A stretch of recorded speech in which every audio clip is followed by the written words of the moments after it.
नमस्कार दोस्तों, स्वागत है अपनी YouTube channel top trending GK में। दोस्तों, रेलवे एनटीपीसी का एग्जाम जो 28 दिसंबर 2020 से 8 अप्रैल 2021 तक टोटल 125 पारी में कंडक्ट हुआ था। तो इन सभी सेट में जो विज्ञान से संबंधित 600 क्वेश्चंस पूछे गए थे, तो इसकी सीरीज इस वीडियो से कंटिन्यू कर रहे हैं। तो इस सीरीज में टोटल 8 से 10 वीडियो आने वाले हैं। ये पार्ट फर्स्ट है जिसमें अपन इन 600 क्वेश्चंस में से 100 क्वेश्चंस जो साइंस से संबंधित पूछे गए थे और 125 पारी में वो कवर करेंगे। यदि आपका अच्छा सपोर्ट रहा तो आने वाले 6 से 7 दिनों में ये सीरीज आपकी कंप्लीट हो जाएगी। सपोर्ट के लिए इस वीडियो पे मैं लाइक का टारगेट रखता हूं 4000 लाइक का। आई होप आप कंप्लीट कर देंगे। इसकी पीडीएफ फाइल के लिए इससे पहले जो भी टॉपिक वाइज अपन कंप्लीट कर रहे थे एनटीपीसी ऑल शिफ्ट के, तो उनकी पीडीएफ फाइल भी टेलीग्राम चैनल पे अवेलेबल है। जिन भी कैंडिडेट ने टेलीग्राम चैनल ज्वाइन नहीं किया है, लिंक डिस्क्रिप्शन बॉक्स में है, लिंक से ही ज्वाइन करना। और ये सभी सवाल इंपोर्टेंट सवाल कवर करें। उससे पहले मैं आपको बता दूं, आप किसी भी कॉम्पिटिटिव एग्जाम्स की तैयारी करते हो, अपनी तैयारी को परखने के लिए, कम समय में ज़्यादा सवाल अटेम्प्ट करने के लिए, यानी आपका कॉन्फिडेंस बढ़ाने के लिए टेक्स्ट बुक आपके लिए बेहतरीन ऑफर ये लेकर आ रहे हैं कि आपको प्रैक्टिस यहाँ पर करना बहुत ज़्यादा जरूरी हो जाता है। इन सभी चीज़ों के लिए प्रैक्टिस के लिए टेक्स्ट बुक पर आप सारे एग्जाम्स के मॉक टेस्ट एक ही पास के अंतर्गत दे सकते हो। और सारे एग्जाम्स यानी 300 प्लस एग्जाम जैसे कि एसएससी, बैंकिंग, रेलवे, डिफेंस और ये सभी स्टेट लेवल गवर्नमेंट एग्जाम वगैरह, तो सारे मॉक टेस्ट एक ही पास में अवेलेबल है। इसमें यदि आप टीटीजी के कूपन कोड अप्लाई करते हो तो एक्स्ट्रा यहाँ पर 40 रुपये का और डिस्काउंट मिलने वाला है। तो ये 2 वर्ष का पास है, इसी प्रकार 1 वर्ष का पास है। बाकी यहाँ पर एक अनलिमिटेड लाइफ टाइम पास भी अवेलेबल है। इसमें भी टीटीजी के कूपन कोड से आपको 50 रुपये का डिस्काउंट मिल जाएगा। और सेम एग्जाम पैटर्न और डैशबोर्ड रहने वाला है जो आपको एग्जाम में देखने को मिलता है। इसी प्रकार से आपके सारे एग्जाम यहाँ पर कवर हो रहे हैं। जितने भी स्टेट लेवल गवर्नमेंट एग्जाम्स हैं वो भी यहाँ पर इसी आपके एक ही पास के अंतर्गत मिल जाएंगे। ज़्यादा जानकारी के लिए डिस्क्रिप्शन बॉक्स में लिंक है, क्लिक करके चेक कर सकते हो। तो चलिए कंटिन्यू कर लेते हैं। यहाँ पर जो भी विज्ञान से संबंधित एनटीपीसी एग्जाम में सवाल पूछे गए थे, तो इस जो पार्ट फर्स्ट है 100 क्वेश्चन देखने वाले हैं। देखिएगा, पहला सवाल, छोटी आंत में अंगुली नुमा संरचना जो प्रवर्ध है वो क्या कहलाती है। बहुत बार एग्जाम में ये सवाल रिपीट होता है। एनटीपीसी में 3 से 4 शिफ्ट में ये सवाल आया था। छोटी आंत में जो अंगुली नुमा संरचना है, प्रवर्ध है, उसे अंकुर विल्ली बोला जाता है। क्या बोला जाता है? विल्ली कहते हैं। नेक्स्ट वन देखिएगा, यहाँ पर पूछा गया है, डेंगुवैक्सिया वैक्सीन किस बीमारी के उपचार में प्रयुक्त होती है। नाम से स्पष्ट है, डेंगुवैक्सिया यानी ये डेंगू की बीमारी की वैक्सीन हो जाएगी। मलेरिया वैक्सीन का नाम है मॉस्क्यूरिस्क है, जिसे आरटीएसएस भी बोला जाता है। अगला सवाल देखिएगा, किस उपकरण की सहायता से पेड़ पौधों की वृद्धि की गणना की जाती है। तो ये उपकरण है वनस्पति वृद्धि मापी, इंग्लिश में बोला जाता है दोस्तों इसे ऑक्जेनोमीटर। इसकी सहायता से पेड़ पौधों की वृद्धि की गणना की जाती है। इसी के साथ साथ एक और उपकरण है, क्रेस्कोग्राफ है। तो ये क्रेस्कोग्राफ है, ये भी पौधों में वृद्धि को मापने के लिए प्रयुक्त होता है। इसका आविष्कार 20वीं शताब्दी की शुरुआत में सर जगदीश चंद्र बोस ने किया था। तो क्रेस्कोग्राफ या जो ऑक्जेनोमीटर, दोनों में से जो भी ऑप्शन रहा होगा वो आपको सही करना था। ऑक्सीजन का संयोजन या जो बंधन होता है वो किसके साथ अधिक होता है। तो ऑक्सीजन का संयोजन है इनमें से यहाँ पर हीमोग्लोबिन के साथ अधिक होता है। देखिए, यदि ऑप्शन में मायोग्लोबिन रहा होगा तो इसकी जो एफिनिटी है वो ऑक्सीजन से भी ज्यादा होती है। किसके साथ? जो रक्त के साथ संयोजन होता है, ऑक्सीजन का संयोजन बंधन है वो हीमोग्लोबिन में, और साथ ही साथ जो मायोग्लोबिन है वो हीमोग्लोबिन से भी ज्यादा यहाँ पर ऑक्सीजन करेक्ट होता है। तो यहाँ पर ऑप्शन के अकॉर्डिंग हीमोग्लोबिन। नेक्स्ट में देखिएगा, प्रकाश का अपवर्तन किससे टकराने से होता है। तो प्रकाशीय घनत्व रहता है जो ऑप्शन में दे रखा था, ऑप्टिकल डेंसिटी, इसके टकराने से प्रकाश का अपवर्तन हो जाता है। अपवर्तन में होता क्या है, जैसे कि यहाँ पर 2 अलग अलग माध्यम हैं। माध्यम में यहाँ पर घनत्व देखा जाता है, जैसे ये एक विरल माध्यम है और उसके बाद सघन माध्यम है। तो इनका घनत्व से ही ये माध्यम तय हो रहा है। तो इसका मतलब है जो ऑप्टिकल डेंसिटी है वो ही अपवर्तन के टकराने के बाद ये अपवर्तन होता है। और विरल से सघन में आ रही है तो ये प्रकाश किरण है वो अभिलंब के पास आ जाएगी, और सघन से विरल की ओर जा रही है तो अभिलंब से दूर हट जाएगी। अगला सवाल देखिएगा, गोलीय दर्पण के सेंटर पॉइंट को क्या कहा जाता है। जो गोलीय दर्पण है उसका जो सेंटर पॉइंट है, जैसे कि ये आपका दर्पण हो गया और ये जो सेंटर पॉइंट है इसे बोला जाता है ध्रुव, पोल बोला जाएगा इसे। और गोलीय दर्पण में वक्रता केंद्र है जो सेंटर ऑफ कर्वेचर है, ये दर्पण के खोखले गोले का केंद्र बिंदु होता है। जो वक्रता केंद्र रहेगा खोखले गोले का केंद्र बिंदु रहता है। और जो प्रिंसिपल अक्ष है ये वक्रता केंद्र और ध्रुव के बीच से होकर गुजरने वाली रेखा है, ये आपकी मुख्य अक्स हो जाएगी। नेक्स्ट देखिएगा, लैक्टिक अम्ल में कितने कार्बन होते हैं? लैक्टिक एसिड में 3 कार्बन होते हैं। लैक्टिक एसिड का फॉर्मूला है C3H6O3। हाइड्रोजन पूछ रहे तो 6, ऑक्सीजन होते हैं 3। ये लैक्टिक एसिड का फॉर्मूला है। ग्लूकोज में पूछा जाता है कितने कार्बन होते हैं, तो 6 यानी 6 कार्बन, H12 हाइड्रोजन और 6 ही ऑक्सीजन होते हैं। ध्वनि का संचरण किसमें नहीं होता है? निर्वात में ध्वनि का संचरण नहीं होता। बहुत बार एग्जाम पूछा जाता है ध्वनि का संचरण किस माध्यम में ज्यादा होता है, ठोस तरल गैस करके। तो ठोस में ध्वनि का संचरण है, स्पीड सबसे ज्यादा होगी, उसके बाद द्रव में, फिर सबसे कम गैस में। पृथ्वी पर किसी पिंड का द्रव्यमान 80 किलोग्राम है, तो चंद्रमा पर कितना होने वाला है? तो द्रव्यमान है यहाँ पर चेंज नहीं होता, किसी भी ग्रह पर आप चले जाइए, चाहे पृथ्वी पर हो, चंद्रमा पर हो, ये 80 किलोग्राम ही रहने वाला है। तो चेंज क्या होता है? चेंज होता है भार जो कि न्यूटन में रहता है, लेकिन ये किलोग्राम में यानी द्रव्यमान दे रखा है 80 किलोग्राम है। ये चंद्रमा पर भी रहने वाला है। चंद्रमा पर भार है वो पृथ्वी के भार का 1/6 हो जाता है। यहाँ पर यदि भार दिया होता तो आप 80 का 1/6 कर देते, जो चंद्रमा पर हो जाता। नेक्स्ट देखिएगा, यहाँ पर पूछा गया है पदार्थ की मात्रा का ऐसा यूनिट क्या है? तो पदार्थ की मात्रा का ऐसा यूनिट हो जाएगा मोल। क्या? मोल। विषाणु यानी वायरस जनित रोग कौन सा है? तो चेचक जो ऑप्शन में दे रखा था वो एक विषाणु जनित रोग है, जिसे बड़ी माता स्मॉल पॉक्स बोला जाता है।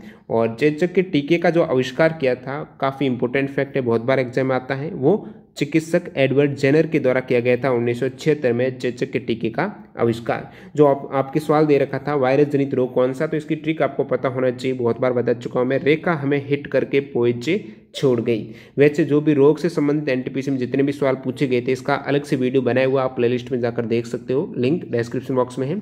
तो वायरस जनित रोग है, रेखा हमें हिट करके पोइचे छोड़ गए, यानी रेबीज हो गया। फिर खसरा है हमें, यानी हर्पिस और मेनिंजाइटिस है, हिट करके, हिट यानी हेपेटाइटिस ट्रेकोमा, पोइचे छोड़ गई, पोइचे यानी पोलियो, एड्स चेचक छोड़ गई यानी छोटी माता, डेंगू, गलसौंद और इन्फ्लुएंजा। सहजीवी पौधा कौन सा है? तो सहजीवी पौधे की बात करें, लाइकेन और चना सहजीवी है। सेम और राइजोबियम के पौधे हैं, ये भी आपस में सहजीवी संबंध रखते हैं। सहजीवी पौधे एक साथ रहते हैं और एक दूसरे को आश्रय और पोषक तत्व है वो साझा करते हैं। सहजीवी पौधों को सहजीवन के रूप में भी जाना जाता है। लाइकेन में शैवाल और फंगी एक साथ रहते हैं और पोषक तत्वों को एक दूसरे से प्राप्त करते रहते हैं लाइकेन में। नेक्स्ट देखिएगा, सेरीकल्चर किससे संबंधित है? तो जो सेरीकल्चर है ये रेशम के कीटों का पालन है, इसे रेशम कीट पालन या सेरीकल्चर बोला जाता है। सेब में होने वाला रोग कौन सा है? तो एप्पल में फायर ब्लाइट रोग हो जाता है। सूर्य की चमकीली सतह को क्या कहा जाता है? ये सवाल है एग्जाम में, एनटीपीसी में 3 से 4 शिफ्ट में आया था। सूर्य की जो चमकीली सतह है उसे बोला जाता है क्या? फोटोस्फीयर। जो ग्लोविंग सरफेस ऑप्शन है जिसे फोटोस्फीयर बोला जाता है। फोटोस्फीयर के घटक की बात करूं भार के अकॉर्डिंग, तो हाइड्रोजन का यहाँ पर सबसे अधिक योगदान है 73.46%, उसके बाद हीलियम 24.85%, फिर ऑक्सीजन और कार्बन है। अगला सवाल, सापेक्षता का सिद्धांत किसने दिया है? तो सापेक्षवाद की थ्योरी है वो अल्बर्ट आइंस्टीन के द्वारा दी गई है। अल्बर्ट आइंस्टीन जिनको आधुनिक भौतिकी का पिता माना जाता है, तो सापेक्षवाद की थ्योरी है ये अल्बर्ट आइंस्टीन ने दी थी। नेक्स्ट देखिएगा, रक्त परिसंचरण तंत्र का हिस्सा नहीं है, तो आपके ऑप्शन में था बड़ी आंत। रक्त परिसंचरण का जो हिस्सा है वो बड़ी आंत नहीं है, तो हिस्सा है कौन से रक्त परिसंचरण तंत्र के? तो ध्वनि है, आर्टरी है, वेन है, शिरा हो गई, ये सभी हार्ट है, कैपिलरीज हैं, ये भाग होते हैं रक्त परिसंचरण के। कौन सी अदिश राशि है? स्केलर क्वांटिटी का पूछा गया है। अदिश राशि की बात करें तो चाल, दूरी, द्रव्यमान, आयतन, समय, ताप, कार्य, विद्युत धारा, दाब, ऊर्जा, ये सभी अदिश राशियां हैं। एक बार फिर देख लीजिएगा, चाल, दूरी, द्रव्यमान, आयतन, समय, ताप, कार्य, विद्युत धारा, दाब, ऊर्जा अदिश है। सदिश की बात करूं, वेक्टर की बात करूं तो वेग, बल, संवेग, त्वरण हो गया, विस्थापन, रेखीय संवेग है, कोणीय वेग है, इसके अलावा कोणीय संवेग हो गया, चुंबकीय आघूर्ण, चाल प्रवणता, ताप प्रवणता, विद्युत द्विध्रुव आघूर्ण, विद्युत धारा घनत्व है। विद्युत धारा आपके यहाँ पर दे रखा है अदिश है, लेकिन सदिश आपके विद्युत धारा घनत्व है। नेक्स्ट देखिएगा, किस नियम के अकॉर्डिंग नियत ताप पर गैस का आयतन दाब के व्युत्क्रमानुपाती होता है?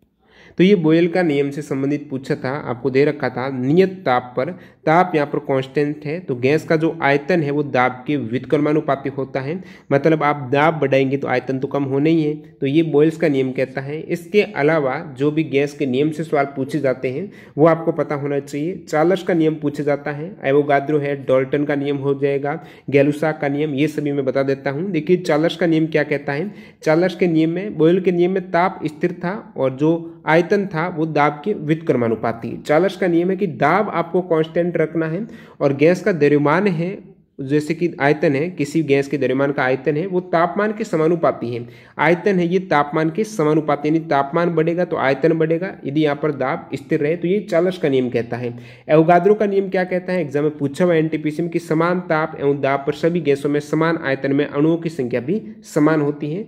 जितने भी गैसेज हैं जिसमें यदि समान ताप है, समान दाब है, तो सभी गैस में आयतन यदि समान रखा जाए तो उनमें अणुओं की संख्या भी समान होगी। डाल्टन का आंशिक दाब का नियम क्या कहता है, परस्पर क्रिया न करने वाली गैसों का कुल दाब है उन गैसों के आंशिक दाबों के योग के बराबर होता है। बात करूं गैलुसाक के नियम की, तो गैलुसाक का नियम बताता है यदि किसी भी गैस के आयतन को नियत रखा जाए, गैस का आयतन यहाँ पर नियत रखा जाए, तो किसी भी पदार्थ के जो आदर्श गैस का दाब है उसके ताप के समानुपाती होता है। आदर्श गैस का दाब है वो ताप के समानुपाती होगा। शर्त क्या है, आयतन कांस्टेंट रखा जाए, ये कहता है गैलुसाक का नियम। नेक्स्ट वन देखिएगा, फादर ऑफ टैक्सोनोमी है, यानी टैक्सोनोमी के जनक कौन है, तो कार्ल्स लिनियस हो जाएंगे। कार्लस लिनियस है फादर ऑफ टैक्सोनोमी। अगला सवाल देखिएगा, lichen are well known as sensitive indicator of है, तो ये एयर पोल्यूशन का एक सेंसिटिव इंडिकेटर है। जो लाइकेन है ये अधिक SO2 को अवशोषित करने की उनकी क्षमता से संबंधित है। तो लाइकेन है ये पता कर लेगा कितना एयर पोल्यूशन है।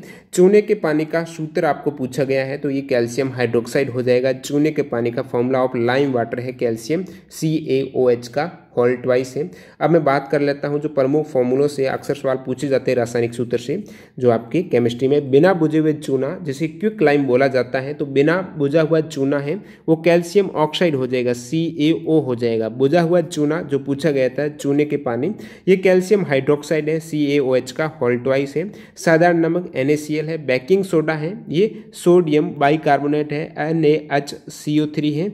धावन सोडा है ये सोडियम कार्बोनेट है, Na2CO3.10H2O है। कास्टिक सोडा सोडियम हाइड्रोक्साइड है, NaOH हो जाएगा।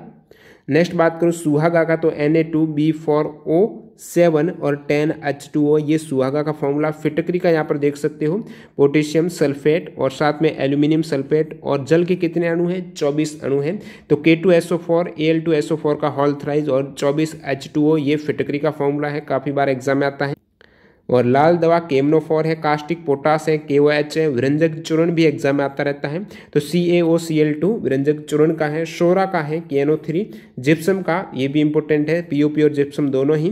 तो जिप्सम में कैल्शियम सल्फेट, ये CaSO4.2H2O, जल के अणु 2 होते हैं, और प्लास्टर ऑफ पेरिस में हाफ हो जाएगा। चौक और चूना पत्थर संगमरमर, इन तीनों का फॉर्मूला यही है, कैल्शियम कार्बोनेट है, चौक CaCO3, चूना पत्थर और संगमरमर का। पित्त शरीर के किस भाग से स्रावित होता है, जो बाइल जूस है ये किस भाग से स्रावित होता है, तो आपको करेक्ट करना है लीवर, यानी जिगर जो यकृत है, यकृत के द्वारा इसे स्रावित किया जाता है, और पित्ताशय में गाल ब्लेडर में इसे स्टोर किया जाता है बाइल जूस को। साउंडिंग रॉकेट के लॉन्चिंग हेतु Thumba equatorial rocket launching station best क्यों है। जितने भी आपके सैटेलाइट से सवाल पूछे गए हैं, यानी इसरो के हो गए, DRDO के हो गए, रॉकेट वगैरह के, इनका एक अलग से वीडियो आ जाएगा। तो इस वीडियो में मैंने ज़्यादा सवाल कवर नहीं किए, सम्मिलित नहीं किए साइंस के सवाल में ये सभी। तो साउंडिंग रॉकेट के लॉन्चिंग हेतु Thumba equatorial rocket launching station best क्यों है, क्योंकि पृथ्वी के चुंबकीय भूमध्य रेखा के ये बहुत करीब है, और ये भारतीय अंतरिक्ष अनुसंधान संगठन के द्वारा संचालित एक भारतीय लॉन्च स्टेशन है। Thumba equatorial rocket launching station है, जो थुम्बा तिरुवनंतपुरम में स्थित है। अगला सवाल देखिएगा, पूछा गया सर्वग्राही रक्त समूह कौन सा है। सर्वग्राही के केस में AB प्लस हो जाएगा, सर्वग्राही है, और ये AB पॉजिटिव हो जाएगा, जिसे यूनिवर्सल रिसिपिएंट बोला जाता है। O माइनस है, जो O नेगेटिव है, ये ब्लड ग्रुप बोला जाता है सर्वदाता, यूनिवर्सल डोनर है O नेगेटिव। नेक्स्ट वन देखिएगा, pH range of human body है, मानव शरीर का pH वैल्यू कितनी होती है, तो ह्यूमन बॉडी की जो पीएच वैल्यू है, जो ह्यूमन ब्लड की होती है, रक्त की होती है मानव शरीर की, वही ह्यूमन बॉडी की पीएच वैल्यू हो जाएगी 7.35 से लेकर ये 7.45 तक वेरी करती है ह्यूमन बॉडी की पीएच वैल्यू। अगला सवाल पूछा गया नींबू के रस का पीएच मान, तो नींबू का, लेमन का पूछा है तो 2.4 हो जाएगा नींबू के रस का पीएच वैल्यू। अब पीएच वैल्यू से संबंधित सारे पदार्थ अपन देख लेते हैं जहाँ से अक्सर सवाल आ सकते हैं। एसिड रेन का जो अम्लीय वर्षा होती है उसकी पीएच वैल्यू होती है, देखिए 7 से कम अम्लीय हो जाएगी तो अम्लीय वर्षा की 2 से लेकर 5.6 तक। ह्यूमन यूरिन की, मूत्र की जो पीएच वैल्यू होती है मानव मूत्र की, वो 6 होती है। विनेगर की, सिरका की 2.9 होती है। और जो सी वाटर है, समुद्र का पानी, 7.5 से 8.4 यानी ये क्षारीय होता है। और बात करूँ यहाँ एमोनिया की, तो अमोनिया की पीएच वैल्यू है वो 10.6 से 11.6। मिल्क, दूध की 6.5 से 6.7 होती हैं। बियर्स की 4.5 है। वाइन्स जो शराब हैं उनकी 2.8 से 3.8 होती हैं। टमाटर की 4 के आसपास, 4.5 कह सकते हो। ऑरेंज है, इनकी 3.69 से 4.34 तक। एप्पल्स की 3.30 से 4 तक है। ग्रेप्स, अंगूर की 2.9 से 3.82 तक है। पीएच स्केल की रेंज है वो 0 से लेकर 14 तक होती है। पीएच की फुल फॉर्म क्या है, तो ये हो जाएगी आपके पोटेंशियल ऑफ हाइड्रोजन, या फिर इसे पावर ऑफ हाइड्रोजन भी बोला जाता है। विटामिन B1 की कमी से होने वाला रोग कौन सा है, तो B1 की कमी से हो जाएगा बेरी। जो भी विटामिन की कमी से रोग होते हैं मैं बता देता हूँ। ए की कमी से रतौंधी व जीरोफथलेमिया रोग हो जाता है विटामिन ए की कमी से। बी कॉम्प्लेक्स में B1 की जो बेरी हो जाएगा। B6 और B12 की कमी से एनीमिया रोग हो जाता है, रुधिर की कमी। B6 और B12 एनीमिया रोग है। विटामिन सी की कमी से स्कर्वी रोग, जिसमें मसूड़े फूल जाते हैं। डी की कमी से कैट्स हो जाता है, सूखा रोग है। ई की कमी से जनन शक्ति का कम होना। विटामिन के की कमी से रुधिर का स्राव होना, यानी थक्का नहीं बनता है। विटामिन B3 है वो त्वचा पर दाद होना इसकी कमी से। विटामिन B7 की कमी से लकवा और शरीर में दर्द। जीवाणु के कारण कौन सी बीमारी हो जाती है, तो ये ऑप्शन दे रखे थे। इनमें से जो टाइफाइड है, जो जीवाणु बैक्टीरिया का नाम है जैसे टाइफाइड हो जाता है, वो है salmonella enterica serotype typhi bacteria है। ये बैक्टीरिया पानी और खाने के जरिए लोगों के अंदर प्रवेश कर जाता है। मायोपिया के उपचार में कौन सा लेंस प्रयोग किया जाता है, मायोपिया यानी निकट दृष्टि दोष की बात हो रही है, तो निकट दृष्टि दोष में जो अवतल लेंस है, कॉनकेव लेंस है, इसका प्रयोग किया जाता है। और निकट दृष्टि दोष है, नाम का उल्टा होता है इसमें। निकट दृष्टि दोष यानी यहाँ पर दूर की वस्तुओं को स्पष्ट रूप से देखने में क्या होगी, कठिनाई होगी। निकट की वस्तु आप स्पष्ट रूप से देख सकते हो। इसके उल्टा बात करूं दूर दृष्टि दोष की, तो उसके उपचार में उत्तल लेंस का प्रयोग किया जाता है। नेक्स्ट में देखिएगा ब्रायोफाइट वर्ग का पौधा कौन सा, तो ब्रायोफाइट वर्ग के पौधों के उदाहरण की बात करूं तो मोसेस, हॉर्नवर्ट, लीवरवर्ट, ये सभी ब्रायोफाइट वर्ग के पौधे हो जाते हैं। इसके अंतर्गत है मार्केंसिया, रिक्शिया है, नोटोथाइलस है, एंथेसिरोस है, मॉस है, ये इसी के अंतर्गत आ जाते हैं। नेक्स्ट वन 1/4 ओम के 4 प्रतिरोध को जोड़ने पर कुल प्रतिरोध कितना होगा। अब प्रतिरोध कौन से क्रम में जोड़ा जा रहा है, जैसे कि श्रेणी क्रम की बात करूं तो डायरेक्ट ऐड करेंगे आप 1/4 के, ये 4 प्रतिरोध हैं तो इसको मैं डायरेक्ट ऐड करूंगा तो ये 4/4 यानी 1 हो जाएगा। इसी के उल्टा मैं समानांतर क्रम की बात करूं तो आप इसको ऐड करेंगे 1/r के रूप में, जो 1/4 दे रखा है, और इसको मैं 1/r करूंगा, यानी ये r के स्थान पर 1/4 करूंगा तो ये हो जाएगा 4, और उसके बाद इसी प्रकार सभी 1/r है तो 4 + 4 + 4 है। तो यहाँ पर जो समानांतर क्रम में 1/r की वैल्यू आ गई वो आ गई 16। ध्यान रखना यहाँ पर जो 16 है ये r की वैल्यू नहीं है, ये 1/r की वैल्यू है। r की वैल्यू के लिए आपको उल्टा करना पड़ेगा 1/16। तो श्रेणी क्रम में आपको डायरेक्ट ऐड करना है जो भी प्रतिरोध दे रखा है, और समानांतर क्रम में उल्टा करना है। जैसे कि यहाँ पर प्रतिरोध 4 दिया होता तो आप क्या करते, 1/4 को 4 बार ऐड करते और इसमें डायरेक्टली आप 4 को ही ऐड करते। देखिएगा अगला सवाल, बिग बैंग सिद्धांत किसने दिया था, जॉर्ज लेमेत्रे ने दिया था 1927 में। ये जो सिद्धांत है वो सृष्टि की रचना से संबंधित है, बिग बैंग थ्योरी। कौन सी मेटलॉइड है यानी उपधातु कौन सी है, तो उपधातु की बात करें तो boron, silicon, germanium, arsenic, antimony, tellurium और पोलोनियम, ये सभी उपधातु है, मेटलॉइड है। पॉलीथीन किससे मिलकर बना होता है, पॉलीथीन है ये एथिलीन से मिलकर बना होता है। एथिलीन का बहुलीकरण किया जाता है, और एथिलीन का जो इसका केमिकल फॉर्मूला है पॉलीथीन का वो है C2H4 का, यहाँ पर N यानी ये बहुत सारे इसके एथिलीन के अणु जुड़े होते हैं। तो ये एथिलीन का बहुलीकरण से प्राप्त किया जाता है पॉलीथीन। कौन सी अजैविक है? तो अजैविक जो घटक है उसमें सूर्य का प्रकाश, ऑक्सीजन, हाइड्रोजन, नाइट्रोजन जो भी गैसेज हैं वो सभी, फॉस्फोरस है, तापमान, पानी, मिट्टी, खनिज और लवणता, कार्बन, वायु, ये सभी अजैविक हो जाएंगे। नेक्स्ट वन देखिएगा, मेरु रज्जु किससे जुड़ता है? स्पाइनल कॉर्ड है वो किससे कनेक्ट होता है? तो ये जो मेरु रज्जु है, स्पाइनल कॉर्ड है, ये आपके ब्रेन से कनेक्ट होता है, मस्तिष्क से जुड़ जाता है। और ब्रेन और साथ ही साथ जो स्पाइनल कॉर्ड है यानी यहाँ पर मेरु रज्जु और मस्तिष्क है, इसे संयुक्त रूप से सेंट्रल नर्वस सिस्टम कहा जाता है। Which belongs to Animalia? तो ऑप्शन में आपके दे रखा था क्यूलेक्स मच्छर। तो ये क्यूलेक्स मच्छर है, ये एक इसका किंगडम है, जगत है, वो एनिमेलिया है। और अगला सवाल देखिएगा, कोशिका की खोज किसने की है? तो कोशिका की खोज है ये रॉबर्ट हुक ने की थी। कब? 1665 में की थी। इजी सवाल। चूने का पानी में कौन सी गैस प्रवाहित करने पर वो दूधिया हो जाता है? चूने के पानी में कौन सी गैस प्रवाहित करेंगे? तो ये है चूने का पानी। इसके साथ आप CO2 यानी कार्बन डाइऑक्साइड प्रवाहित करेंगे तो यहाँ पर बन जाएगा कैल्शियम कार्बोनेट बन जाएगा, जो कि ये दूधिया हो जाएगा चूने के पानी में CO2 गैस प्रवाहित करने पर। नेक्स्ट वन देखिएगा, यहाँ पर पूछा गया बरगद है, इसका वैज्ञानिक नाम क्या है? तो फिकस बेंगालेंसिस, ये बरगद के पेड़ का वैज्ञानिक नाम है, फिकस बेंगालेंसिस।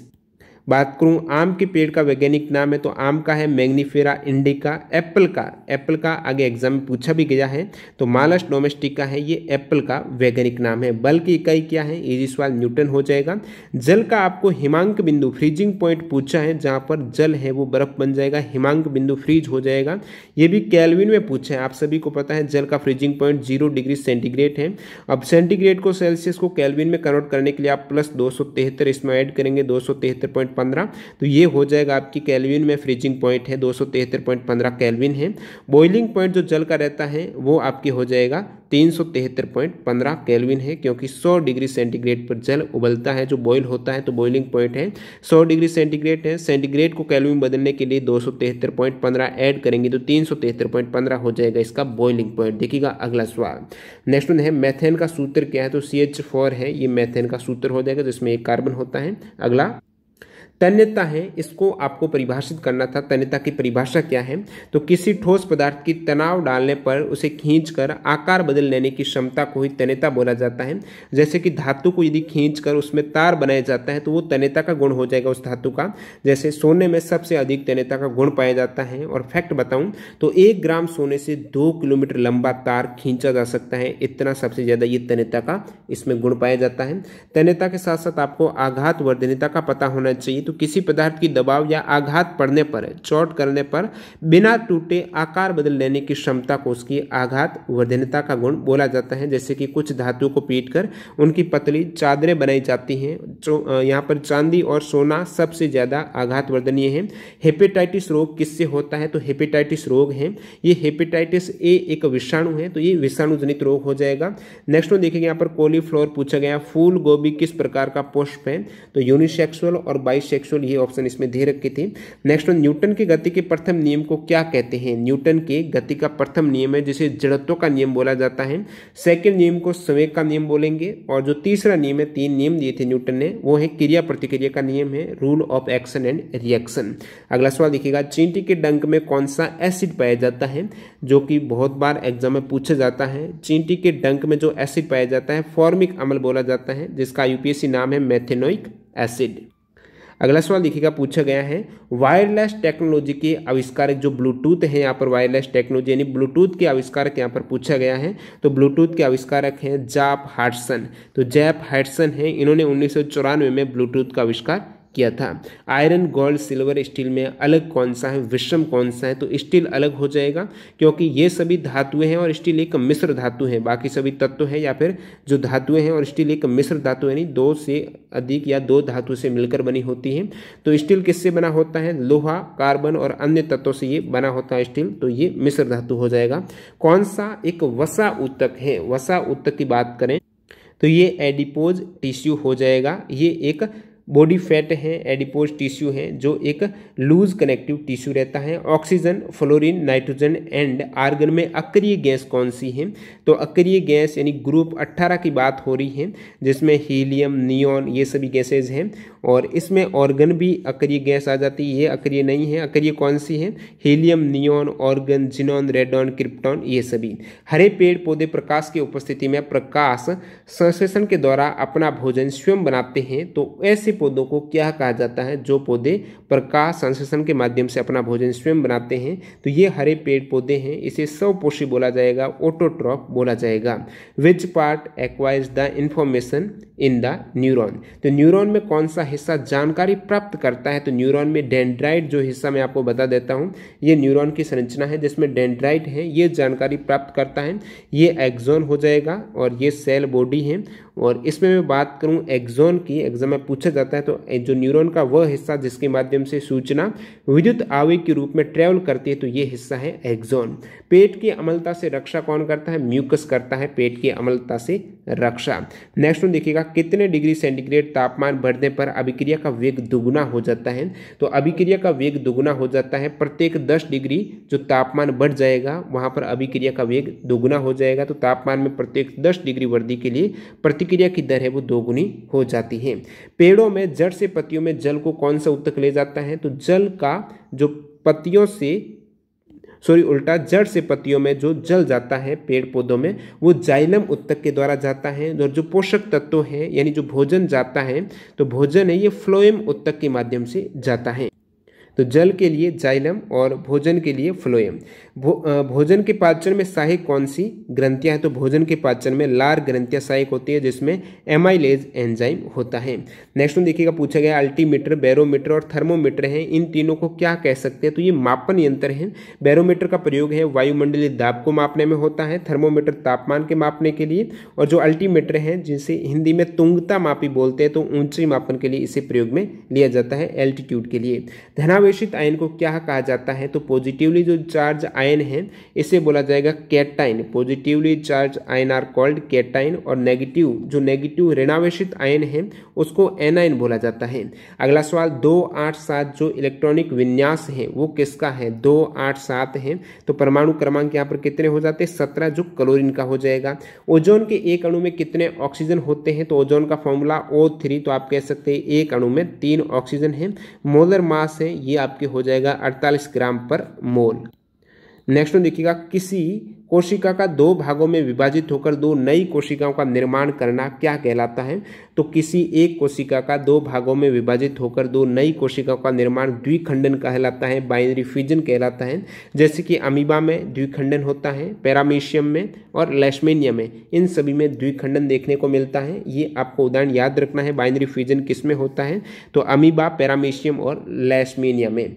बात करूं यहाँ पर मैं मुकुलन की प्रक्रिया है, मुकुलन की प्रक्रिया किस में होती है? तो ये हाइड्रा और यीस्ट में होता है, जिसमें एक छोटा सा अंकुर है, वो जनक है, पेरेंट से जनक कोशिका से ये अंकुर है वो जीव के शरीर पर विकसित हो जाता है, जो बाद में अलग होकर एक नया जीव बन जाता है। तो ये हाइड्रा और यीस्ट में इस प्रकार का जन्म देखने को मिलता है। बात करूं यहाँ पर बहुविखंडन अलैंगिक प्रजनन है, तो बहुविखंडन जो अलैंगिक प्रजनन है ये किस में होता है? तो ये प्लाज्मोडियम में होता है। और बहुविखंडन जो अलैंगिक प्रजनन है, इस प्रक्रिया में जनक कोशिका कई नए जीवों के निर्माण में विभाजित हो जाती है, यानी बहुत विखंडन हो जाता है कोशिका का। बहुविखंडन प्लाज्मोडियम में, द्विखंडन है अमीबा, पैरामीशियम वगैरह में होता है, मुकुलम, यीस्ट और हाइड्रा में होता है। खाद्य श्रृंखला में तृतीय पोषण स्तर पर कौन सा उपभोक्ता होता है? तृतीय पोषण स्तर पर द्वितीय उपभोक्ता होगा। कौन सा? द्वितीय उपभोक्ता होगा तृतीय पोषण स्तर पर। तृतीय पोषण स्तर होता कौन सा है? तो जो मांसाहारी द्वितीय पोषण स्तर का उपभोग करते हैं वो ही तृतीय पोषण स्तर कहलाते हैं। अब देखिए, प्राथमिक उपभोक्ता की बात करूं तो शाकाहारी है, तो प्राथमिक उपभोक्ता ये शाकाहारी होते हैं, शाकाहारी प्राणी जो कि प्रथम पोषण स्तर का उपभोग करते हैं, इसे द्वितीय पोषण स्तर कहते हैं। तो प्राथमिक उपभोक्ता है जिसे द्वितीय पोषण स्तर कहा जाता है।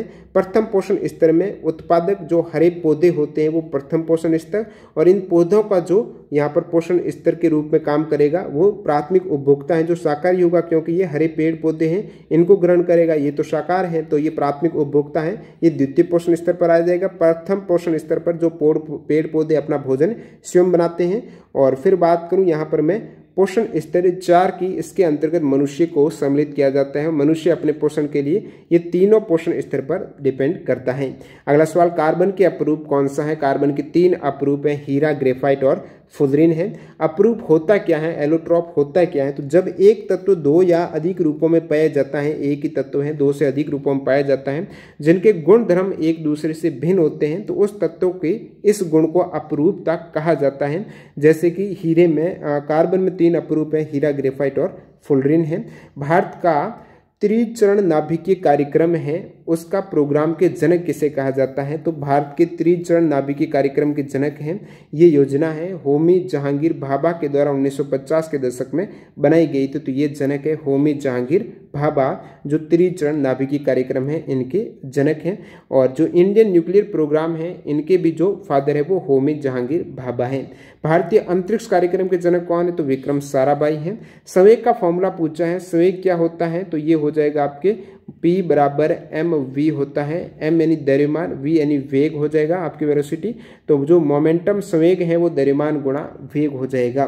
घरेलू मक्खी का वैज्ञानिक नाम क्या होता है? जो घरेलू मक्खी है इसका वैज्ञानिक नाम आपको पूछा है तो मस्का डोमेस्टिका है, ये हाउस फ्लाई का साइंटिफिक नेम हो जाएगा।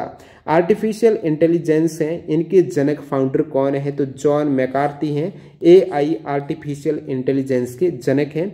मिल्की वे जो आकाश गंगा है, ये पृथ्वी की आकाश गंगा मिल्की वे है।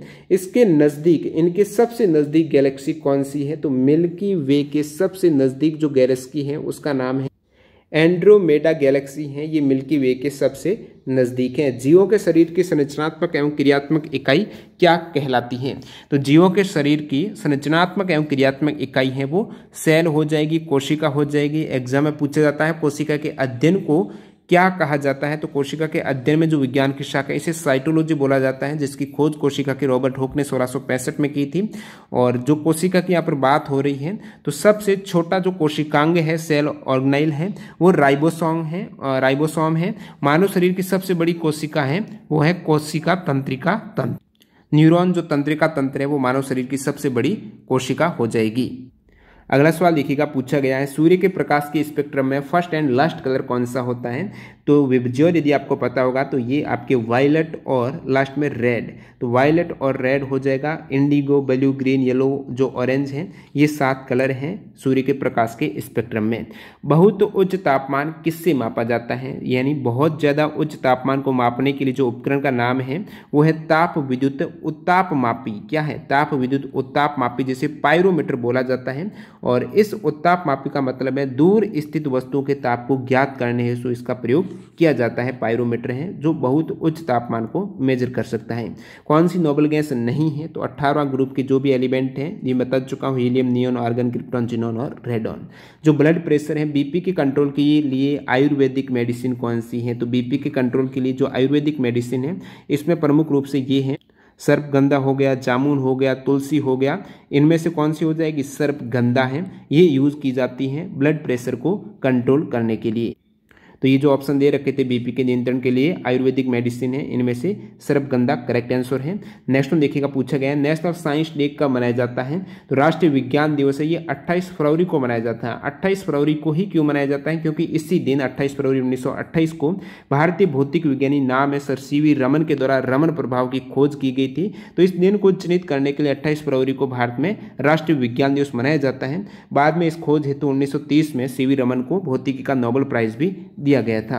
अगला सवाल देखिएगा, पूछा गया है CFC है is the one of the constituent of which among the following, यानी क्लोरोफ्लोरोकार्बन CFC में कौन मुक्त करता है? CFC है, इनमें कौन ये मुक्त करता है? CFC रिलीज कौन करता है क्लोरोफ्लोरोकार्बन को?